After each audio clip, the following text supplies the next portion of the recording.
Hey, this is Professor Game, where we interview successful practitioners of games, gamification, and game thinking who bring us the best of their experiences to get ideas, insights, and inspiration that help us in the process of getting the students to learn what we teach. And I'm Rob Alvarez. I work at IE Business School Publishing, where we create interactive and engaging learning materials. Do you have something you'd like some help with? Ask our guests. Go to professorgame.com/question and get your question answered in a future episode.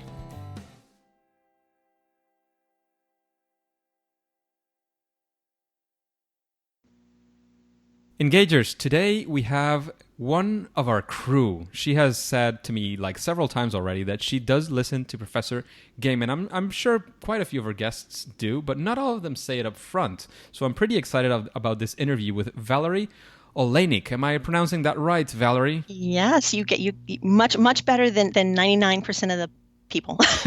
So that's great. That's a massive badge for me. Yes. I must admit I'm excited about that part as well.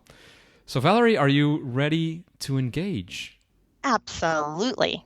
Let's go ahead and do this. So Valary here is one part artist and one part geek, and has been accused of having contagious levels of passion and curiosity. Her path has twisted and turned in performing arts, computer support, business communication, and a lot more along the path to multiple roles in adult learning and development space. So very excited about the learning part of this as well, which is probably the main reason why we'll be meeting as well in Chicago. And also along the way, she decided that learners deserved better. So she set on a quest to uncover ways to disrupt boring traditional approaches to improve learner experiences and outcomes. As a result, Valary has become a consultant and a sought-after speaker at learning events across the U.S. She has contributed to a number of articles and publications on learning, creativity, and gamification, and is the creator of the Game Plan Framework for Gamifying Learning. That sounds like a lot of excitement and fun. So what are you up to, Valary? Is there anything that we have missed in this intro? No, I think that's a good start. I think we'll probably touch on other things as we go along. But that's, I have kind of a varied and different background than some of your previous guests. Very interesting. And in that sense, precisely to get to know you a bit better, we would like to know, what does a regular day with Valary look like? Okay, well, I used to tell people that I was a project manager by day and a superhero at night, because I kind of had this secret side gig going on that was my gamification work. But yeah, by day I have like a regular 9 to 5 job at an international law firm where I'm a project manager. I work with training groups, and that's my main focus. I was a trainer there as well. I still do. It's a real mixed bag of things. I do technical support, troubleshooting. I still work with people that are customizing software for use in the law firm. I do data analysis. I help managers create presentations. It's a total mixed bag of things, and that's really cool. It's constantly lots of different things to work on. So that's a lot of fun, and it sort of satisfies the artsy and it sort of satisfies my arts and geeky sides. So that's cool. But then I actually have about a 1.5 to 2 hour commute each way to my day job. And I know it's, but what I did was, at first I was like, oh my gosh, this is horrible. And then I was like, you know what, let's just reframe this. And I think that's so much of sort of the gameful mindset, is just, okay, how can we look at this a little differently and make it better? So I was like, okay, I'm a captive for this time period. And so I read incessantly. I've read, I just, all the books I can, my Kindle's stuffed full. I spend that time with my tablet playing different games, experimenting with different games and different apps. Because a lot of times, it's like we get great ideas from games, but I get them from everywhere. Because you'll find great experiences everywhere. And so I look at that. So I spend the time doing that. I binge listen to podcasts like Professor Game. Everybody should be listening. If you're not listening to this on a regular basis, you need to. And then I plan, I spend it sort of planning out other projects that I'm working on. So whether it's speaking at conferences, or I do online and in-person workshops with higher ed, with workplace people in various sort of corporate and professional services type things. And recently I started doing some sort of online coaching sessions with another community of online learners that sometimes people forget about, which is there's a huge community of coaches, authors, consultants who are now creating online courses. And they don't necessarily have a lot of experience with designing, something for learning. They're experts in they're subject matter experts or something, but they want to have more engagement with their readers, with their audience, and whatever. So that's kind of fun. That's kind of a new niche of people that I've been talking to a lot recently. That's been kind of interesting. So Wow, many interesting things going on, right? yeah, I guess that's just my personality. I kind of like to have things, I'll keep my brain going in 100 different directions at once. And so, So, Valerie, with all that success that I see that you're having, which is having all those things that you want to have, I'm sure that you've had many great moments. But there's one moment that I would also like to discuss in this interview, and it's especially to get people to understand that it's not always the good things that happen. Sometimes things that are not so good happen, but we can learn from them, and they certainly help us improve in our gamification design, in our e-learning design, in our ways to design things for people who need to learn something. So I would like to know if you have a story that you can tell us about your what we like to call the favorite fail, or the first attempt in learning, and something that led you to either feature success or massive learning. Can you give us that story, Valerie? oh, absolutely. Listening to some of your previous podcasts, like I'm always like, oh, I know exactly. I know exactly which instance mine is. But yeah, failure. I like the fact that you're sort of putting this up front, and because people do have this, they sort of demonize failure, and they have this aversion. And it's not that we're seeking out failure, but it's how we're using it to learn. I tell people that success validates, but failure educates. And so I really love the question up front. But the thing that came to mind was several years back at the law firm, actually, because I have had the opportunity to use some gamification there, which is it shocks people when they hear law firm and gamification. That doesn't sound like they go together, but they do. But we had an outside company that was going to be coming in and was going to be doing the integration and implementation of a new phone system. We were going voice over IP, and so they had, hooking it up with our network and swapping out all of the phone hardware. And they said, we have some trainers that will come in and train your users. And so we were like, oh, great, that's great. So we met with the trainers and some of our trainers and their trainers, and it immediately became apparent that they were not going to listen to us about the fact that we had two very distinct and different user populations. And they broke, gamification cardinal rule, like at least 1, 2, or 3 of, know your audience. They refuse to listen. And they kind of, yeah, we've done this before. We know what we're doing. And it was kind of like watching the slow motion car wreck. Like you knew it was coming, you knew it was not going to work. And what I mean is we had, let's just for simplicity, we'll say we had 200 people. And so 100 of the people that were going to be trained really just needed to come in and take a look at the new phone, because when they came into work Monday morning, they needed to be able to use it. And they were going to be using basic functions, make a call, check their voicemail. They were very light users of the phone, for traditional users of the phone. And we said, okay, what you're planning is great for them. It'll be fine. They wanted to have a phone lab and people would come and try it out. And we're like, that's great. Okay.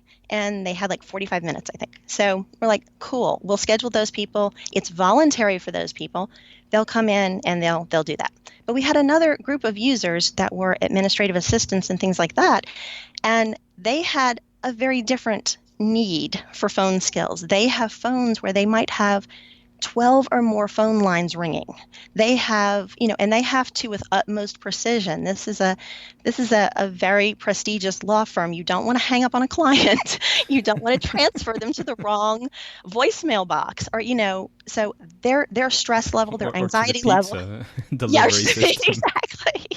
You're into like the ether. Like, I don't know where they went. They just kind of went away. But yeah, so you had like this other population that had this super high anxiety, super a much bigger need for different functionality and really knowing how to do this day one and feeling comfortable with it. And they said, oh no, we do something very fun and gameful. And we're like, oh God, what is this? Like we're like panicking by this point. We're just like, what are you going to do? And it turns out that what they did was in the phone lab, all of the phones, the names on the phones were all superheroes. So that was very cute for the people who just wanted to come in and see the phone. They're like, hey, I'm Batman today, and they call their friend and like, haha, I'm Batman. Hi, I'm Batman. Exactly.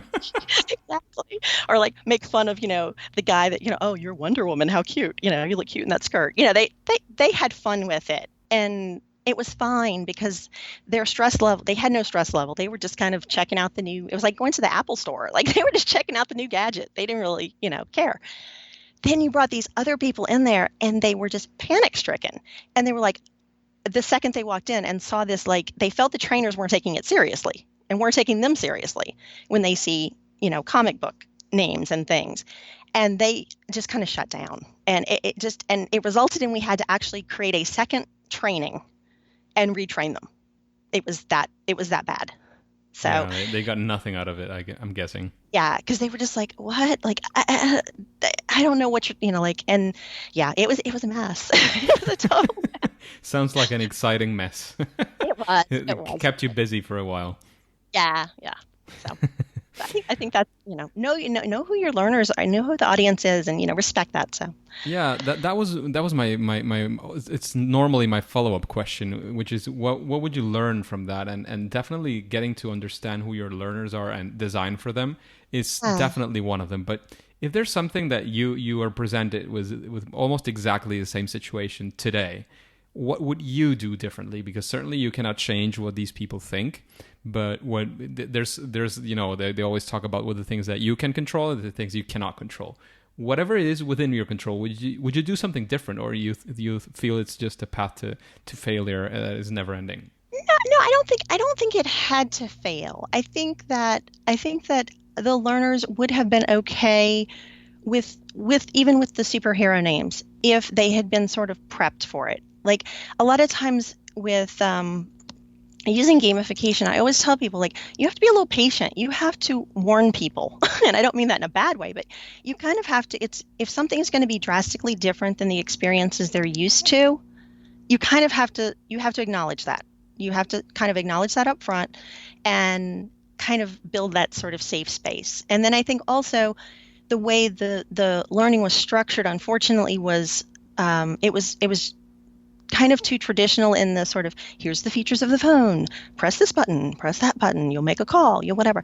And instead, what we did in the sort of reboot, more scenario. We made it more real life. We made it, we made them more comfortable with, this is something you really do every day, and let's kind of experience it as you would be doing it in real life. So even if the names on the phone, because it really didn't matter what the name on the phone was. It was kind of the way it hit them. It was just, they also, and this is sort of a cultural thing, I think, at that firm, is they were very hesitant, and they didn't like the fact that it was trainers they didn't know. Okay. So having, if we'd had the opportunity even to sort of have one of our trainers in the experience with them when they were doing the training, and had sort of a bridge there, I think that would have helped as well, because it was just too big of there were too many things changing all at once. It's a new phone. You're trying to be cutesy with me, and I'm not used to that, and I don't know you. So it was kind of this it was just like all these things. I think there were too many changes all at once, I think, was part of it. So if I was redesigning it, I would definitely, like I said, I would have had more bridging of expectations, more bridging of who they were working with, and I think that would have helped tremendously.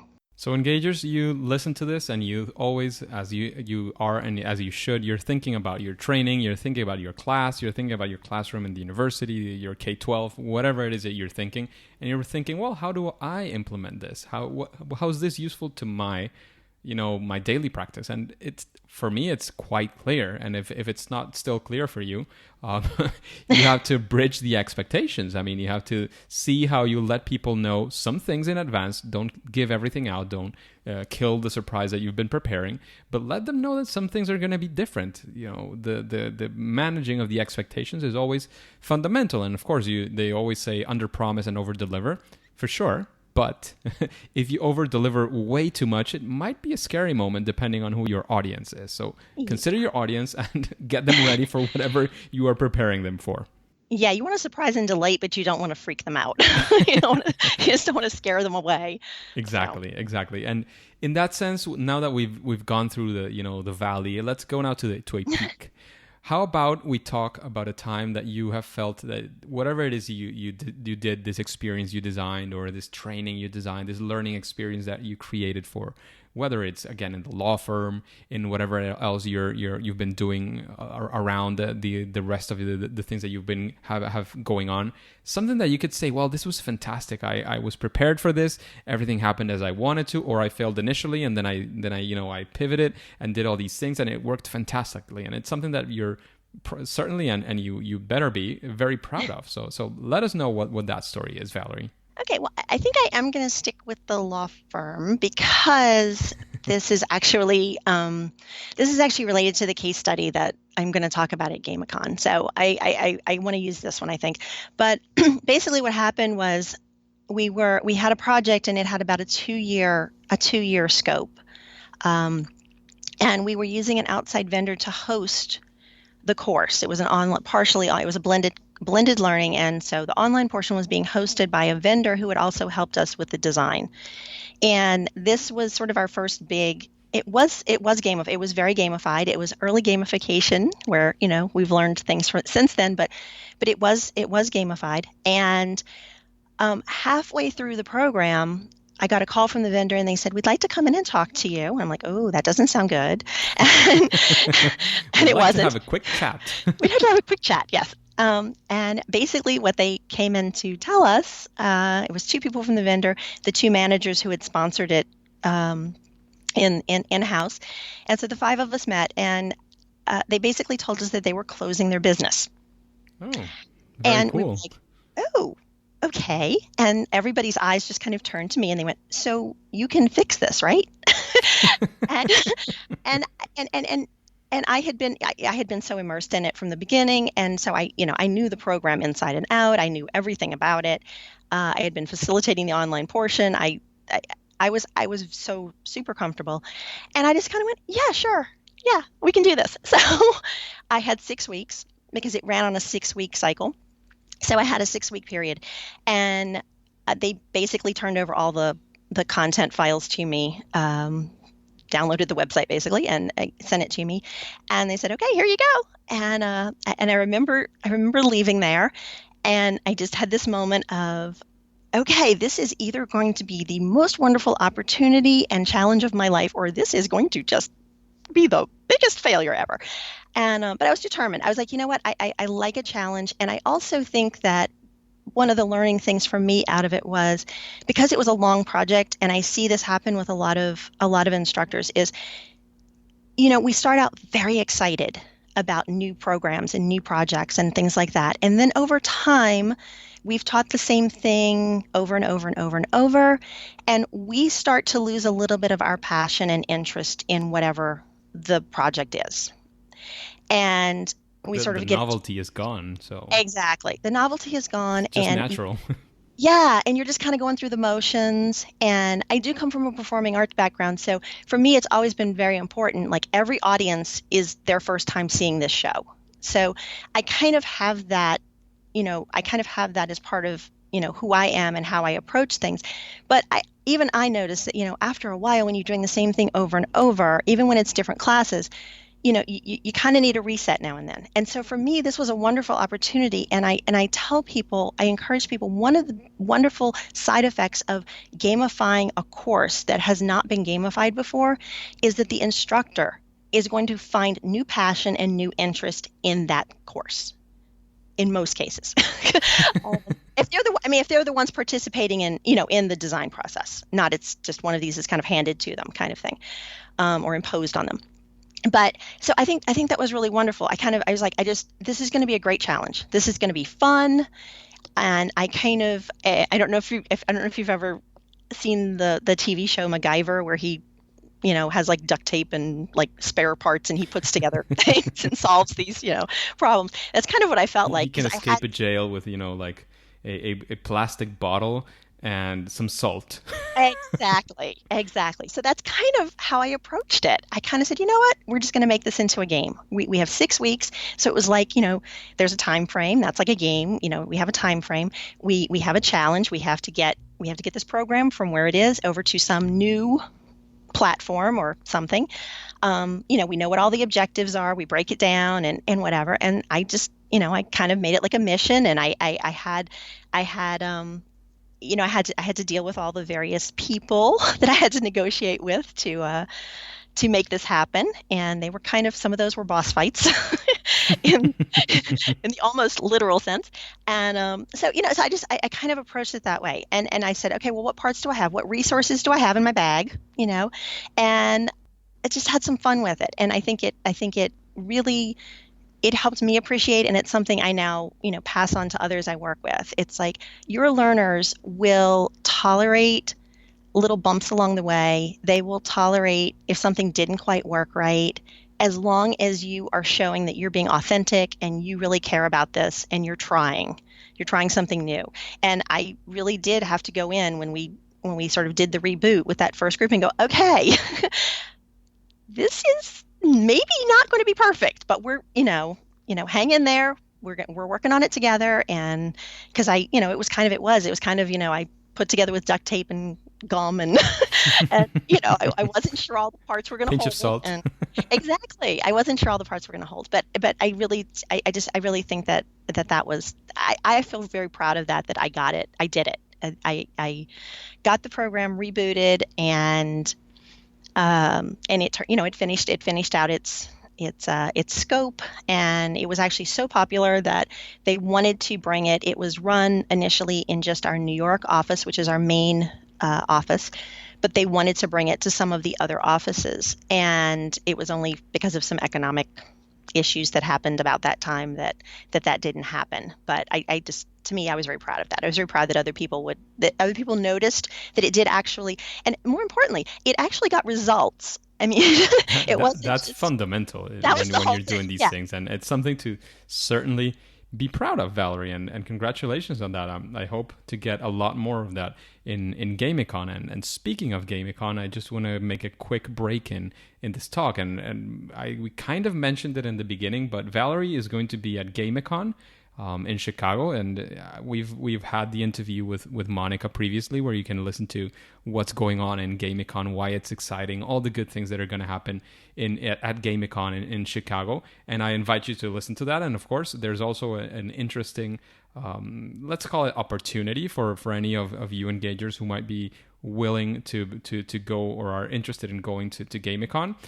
There's a few benefits for being part of the engagers if you go through the link. So listen to Monica's interview as well, if you haven't already, and take action on that link if you want to have some special benefits by going to GamiCon, and listen, of course, there to Valary, who's going to be talking about all these challenges that she faced and how she went all in and solved all these things like MacGyver. Yay! Yes, come join us. Everybody should come. Everybody should come. I don't know how we'll fit everybody, but everybody should come. I hope to meet many of you in GamiCon as well. Yes. So Valary, is there when you were designing something that is meant to be gamified, do you follow some sort of a process? We were talking about the interview in the intro about your game. I'm not sure of the full name, but about that process that you have. Can you tell us a bit more about it? Sure. So, I first and foremost, kind of like I mentioned a minute ago, like we got results. First and foremost, it's always about the learning. I just want to say that, and I love that you in previous episodes have sort of rebranded instructional design as learning experience design, because I think that making that shift is vital to people having successful gamification. because so much of instructional design is here, I'm going to package this content and I am going to give it to you in some way, whereas the learning experience design to me is paying attention to how the learner is consuming it. So I love that shift that you have talked with other people about. So I just want to, you get another badge. See, hey, I'm get a gonna badge turn for that. into Boy Scout But anytime. no, but to answer the more specific question, I try to, I call it the game plan because it's just sort of my framework that I use when I work with people. I think it's sort of simple to help them get started, because a lot of the people I'm getting started with are very they've never tried it, they've never gamified anything. They're a little nervous about it. They don't have a lot of background in it. Their background is generally, in education. They know how to teach, they know how to put together a class, but they don't know this piece of it. So just to make it sort of simple for them, I break it down, and each letter in game stands for a key element. So the G is for goals that, I hammer into people. Like, if you don't have a clear picture of what you're trying to achieve, why you want to gamify something, what the end result is going to look like, you have to have that. And it's not just learning objectives, but there's usually a larger level or an overlaying level of why you're gamifying. So, there's learning objectives of a specific course, but then there's, okay, we're trying to build engagement. What is the metric you're looking for? How do you know if you've done that? So that's a goal. And then sometimes there's even a higher level goal. I had a professor recently who, she had certain metrics she wanted to achieve as far as building more engagement in her course. But what I found out later through talking to her is that there was an overriding goal, which was the dean of her college was pushing her very hard to get her pass rate up. And there was this struggle between, she didn't want to make the course less rigorous, she didn't want to dumb it down, which I never would suggest people do. But she was kind of in this this death grip with her dean, like that they wanted the pass numbers up, and she was like, well, I'm not dumbing things down, and she was struggling with how to restructure her course to try to make it better. So goals is the first piece. So the A in game plan is for audience, and we talked about that already. If you do not have a clear picture of who your audience is, you're setting yourself and them up for failure. So being clear on the audience. The M is for mechanics, but not in the sense of game mechanics specifically. This is the piece where we talk about all the like actually being a mechanic. What are all the pieces that you need to put together? What is the content? How are you going to do it? Are you going to use video? What type of LMS or learning system are you working in? What are all the moving parts? And where are some places for us to infuse some gameful elements and that would be appropriate to reach the goals that you already told me you have? So again, they all have to tie together. So the goals give me the endpoint, and then the M in that sort of section, I can figure out the activities that will get the learner there. And then the E is for experience, because all of this, and it's not a linear 1, 2, 3 process, but the experience, it all has to be wrapped together as an experience, how the learner is experiencing it, the learner experience design piece, also sort of the ecosystem that the learner exists in. What is the firm culture if it's a corporate environment? What else does the learner have going on in their lives? We have to remember when we design things that whatever we're doing is something new that this person has to fit into their life in some way. Definitely. It's part of their personal experience. Yeah, that we forget that piece. And so I a lot of times I see people design things and they're like, oh no, this is perfect. And I'm like, it's not accessible to, these type of people. Like, if you have learners that are like this, they're going to struggle with that. And then also, if it's a long-term project like the 2-year one I talked about, you have to think about how this is going to be supported over time. That's part of the experience, how it's going to change over time. Somebody coming into the system, if they're participating long-term, like, they're going to need different things and want different things at day 1 than they are at day 100. And so how is the system going to, what do you have built in to let it evolve and, sort of that emergent feel to it. So that's the framework that I try to. There you go. It's goals, audience, mechanics, and experience. So never forget what game means for Valary, because it's her process, and it makes, it's perfectly sensible and makes a lot of sense. There's many things, many branches you can take within all those initials that she's giving away. We've heard many different things, but I invite you to incorporate this because it's a pretty interesting approach, and the simplicity is something that I love to support because it makes it easier for and more accessible for other people to implement it as well. Many of our engagers I know are doing this for the first time, are just testing out, and this is an opportunity to not to dumb it down, but to simplify it. Yeah. Well, thank you. Hey, just a quick break before we continue with the episode and with Valary. If you've been enjoying this podcast, I would really appreciate if you share it with your friends and family and on social media so that we can increase our engagers. Thanks in advance for your engagement.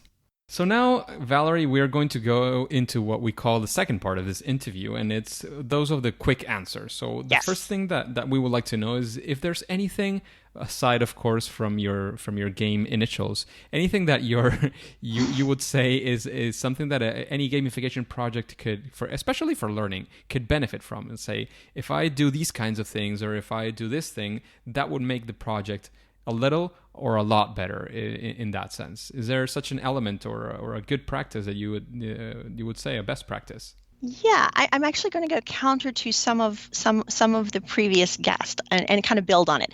I know a lot of people, it's know your audience, and I have obviously promoted that as well. I'm going to take it one step further. I'm going to say respect your audience, not just get to know them, but trust them. And trust them to have some freedom. So give them choices. I think one of the easiest ways for people to get started with gamifying things that don't have a lot of experience with it, I'm a big proponent of the self-determination theory. And if you can give the learner some autonomy, give them a choice between doing two different activities, or give them a choice of how they complete an activity. Anytime you can do that, and that leads into their competence, because if they're making choices about how they're participating, they'll feel more confident, they'll feel more comfortable. So I'm a big proponent of giving them choices. That's fantastic. Giving the choiceful and the capacity of your audience to make decisions is fantastic and very, very useful as well, very engaging. And Valary, what would you say is your favorite game? And this is probably one of the most difficult questions in the podcast. It is. The second half is so hard. But I've always loved games that have story. When I was little, I can remember one of my first favorite games was Clue. I love figuring out who done it. So I've always liked those kind of, and I played the early PC games and things like that action games, and I've done the whole RPG thing too, and whatever. And I was trying desperately to come up with one really good one as a favorite, but what I came up with was one that I played recently that kind of stuck with me. I'm not going to say necessarily favorite, like I want to play it over and over for the next, forever. But it's a small game. It came out several years ago, and it's now available on mobile devices, and it's called Beholder. And the reason I picked this one was it's actually very dystopian. It's kind of dark, but I think it is a wonderful example of providing meaningful choices. And since I was just talking about giving people choices, I think this game is just, if people play it, and I'm a big proponent, I do whole workshops having people play games and deconstruct them. And I think if people play this game, it just really, it kind of sticks with you. Because of the choices, and it's not an obvious choice, like too many e-learning courses I see. It's like you learn something, and then they give you a little quiz, and you make your choice, and it's either right or wrong, and maybe they go the extra step of saying, oh, you got that wrong, here, click this to go read, go reread that section, or here's some information you should have considered, or whatever. But this is much deeper in the good game sense of a choice you make in this turn doesn't show up until a little further down the road, and that's very real life. I mean, we get immediate feedback a lot of times, but we don't get feedback about the long term. We can't get feedback about the long term ramifications of a choice we made right now. So I'm gonna throw that one out there because anybody's mentioned it, and I find it, and the design of it is very, it's an attractive game, which I know that sounds kind of shallow, but I think that's important. I think if things aren't somehow attractive, don't attract people's attention, and they don't want to look at it, or it's hard to use, or Interact with it in any yeah, way, then they'll probably and won't. it's not gonna be very good. So, Valerie, is there anybody that you haven't listened to in this podcast who you think has not been in Professor Game and you would like to listen to him or her in an interview, like with these questions or in a similar setting? Yeah. So who would I want to put in the hot seat? No, I struggle. Oh my gosh, I struggled thinking about who I wanted to say. I have a couple of names actually. I'm going to say J.D. Dillon. He's very active on Twitter, and he works for a company that does do gamification in the corporate space, among other things, and whatever. But I've actually met him in person, and he's always really interesting to talk to. And I haven't heard him talk for a while, so I'm throwing that name out there. So he would be more in the corporate side of things. I also a couple of K-12 people that I'm starting to watch, because I like to watch people in different spaces, because whoever's in if somebody who's doing gamification in higher ed right now, if I'm in the workplace, I'm going to see your learners in the next couple of years, because they're going to come out of higher ed into, entry-level positions at companies, and I want to know what their expectations of learning are. So I'm a big proponent of looking at things across, I don't stick just to, I only want to know about people in, a specific industry or something like that. So two quick K-12 people. Michael Matera, he goes by Mr. Matera on Twitter. Yes, Twitter and YouTube. He's got awesome stuff out there. I'd love to hear him. He's got a book. He's got a podcast. He does. Very interesting. I think he'd be a lot of fun. And also in the similar vein would be Chris Avales, who's the Teched Up teacher on Twitter, and he does some interesting things. The little bit I know about it, he does some interesting things with his students. He's been working with some, I think, companies and different things, and they work on projects together. And so I think that would be kind of interesting to see how he's crossing, taking schoolwork and working with industry and all that. So those are going to be the ones I'm going to throw out there. In that same vein, is there a book that you would recommend to the engagers? Yes. Okay. And in the same vein, I kind of tried to think about different places that people are.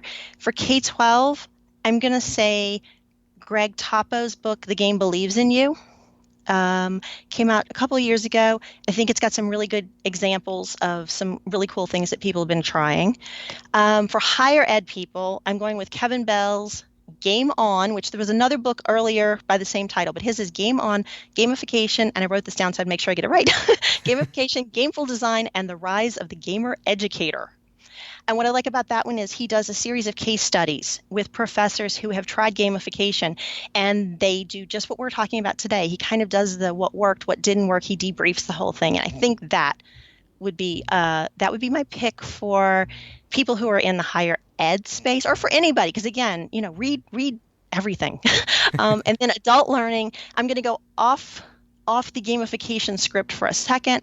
And I'm going to go with Captivology. It's the science of capturing people's attention by Ben Parr. And I'm putting this one on there because, again, I think so much of getting into gamification is really just turning your creativity loose, trying some new things. And if you can't capture people's attention, then you're not going to go anywhere. You kind of have to have their attention, build the curiosity, and then the learning. Then you can get to the learning. All gamification elements for sure, and there's many ways to capture attention within gamification. And I'm sure that the book, I haven't read it, so I can't speak of the book. But even if they say it with other words and they don't mention games and gamification, you could frame those as games and gamification for sure.